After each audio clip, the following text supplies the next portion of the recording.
Hi, நம்ம தல அஜித் நடிக்கும் விடாமுயற்சி படத்தின் ரிலீஸ் தள்ளி போகுதாங்க. என்னன்னு பார்க்கலாம் வாங்க. அஜித் த்ரிஷா நடிக்கும் விடாமுயற்சி படத்தோட ரிலீஸ் டேட்டை 2024 தீபாவளிக்கு பிளான் பண்ணியிருந்திருக்காங்க. அதுக்குள்ள அவங்களோட போஸ்ட் ப்ரொடக்ஷன் வேலைகள் முடியாததுனால கிறிஸ்மஸ்க்கு பிளான் பண்ணியிருக்காங்க. ஆனால் லைகா ப்ரொடக்ஷனில் இப்போ தான் ரஜினிகாந்த் அவர்களோட வேட்டையன் படம் அக்டோபர் 10 ரிலீஸ் ஆக காத்திருக்கு. அடுத்து கங்குவா ரிலீஸ்க்கு வெயிட்டிங்கில் இருக்குது. ஸோ இவங்களுக்கெல்லாம் இடம் கொடுக்கறதுக்காகவும் லைகா ப்ரொடக்ஷன்ஸ் தல அஜித் அவர்களோட படத்தை சோலோவாக இறக்கணுங்கிறதுக்காகவும் பொங்கல் 2025 பிளான் பண்ணியிருக்காங்கங்கிற மாதிரி செய்திகள் வெளிவந்திருக்கு.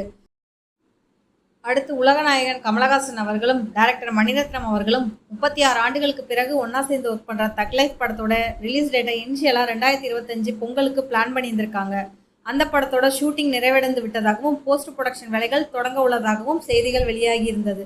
இப்போ அந்த போஸ்ட் ப்ரொடக்ஷன் வேலைகள் நினச்சபடி 2025 பொங்கலுக்குள்ளே முடியாதுங்கிறது காரணத்தினால அவங்க அந்த படத்தை சம்மர் 2025 சம்மருக்கு ரிலீஸ் பண்ணலாங்கிற மாதிரி பிளானில் இருக்கிறதா செய்திகள் வெளிவந்திருக்கு.